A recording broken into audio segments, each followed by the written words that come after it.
Atol sa ikadawang higayon nga pagbisita sa panggamhanang probinsyal sa Misamis Oriental, pinaagi sa Provincial Agriculture Office sa Sitio Kalaan, Barangay Minalwang, dako na ang nahimong kabag-uan sa maong lugar kung isgutan ng panginabuhian sa mga residente. Subay ni ini, dili sa mahulagway ang dakong kalipay nga makita sa mga pahiyom sa mga lumulupyo tungod sa suporta og gugma nga gihatag sa kagamhanan ngadto kanila.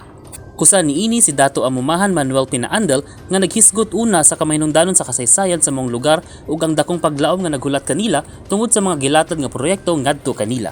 O karon sa pagkakaron nga naagihan na sa karsada, dito na kami nasugod sa pagpaedukar ang mga tao dinhi. Kaya sa unang mga tao dinhi kami dinhi nagpuyo. Wala agad edukasyon. Nagpasalamat usab si Dato Amumahan sa tabang og suporta sa mga nagkadaiyang ehensya sa gobyerno nga naghatag kanilang mga lumulupyo og panginabuhian ug siya naglaom sa dugang suporta pa ngadto kanila. Kining sikyo kalahaan, nabiyaan namo kini sa napulo ka tuig. Tungod lang sa naglikay kami nga dili kini mamansahan nga lugar. Ug kakaron kini nga tuiga, Abril 14, namamalit ang mga katawhan tungod sa yutang kabilin ng amo pag-antimanon o paggalabanan. Salamat kayo sa gobyerno, haysa sa gobyerno nga nagasuporta ni akamo karon dinhi.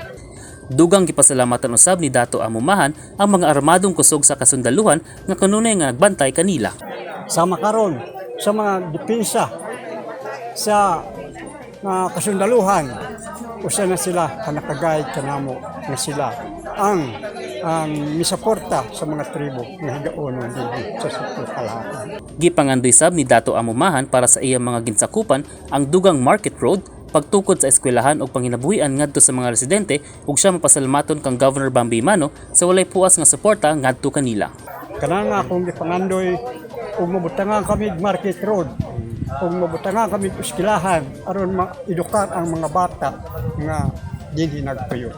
Ug kadto nga mga kinabuhian nga makita namin sama karon nga inyong gihatag ng mga tabaw, mga salakyan nga gikuan ni Bambi Imano ang gobernador nga sa mga salakyan kana kalipay namo. Bisan unsa pa kalayo ang usa ka lugar dili kani mamahimong babag kang Governor Bambi Mano aron mahatod ang mga batakang serbisyo ngadto sa mga katawhan kay ang tiunay nga kauyuhan sa tanan ang prioridad sa iyang pamunuan. Kauban si Mark Anthony pareha sa kamera ko si Lambo Danny Ubshama Jr. alang sa limpyong matarong nga panggobyerno, Padayon Pilipino.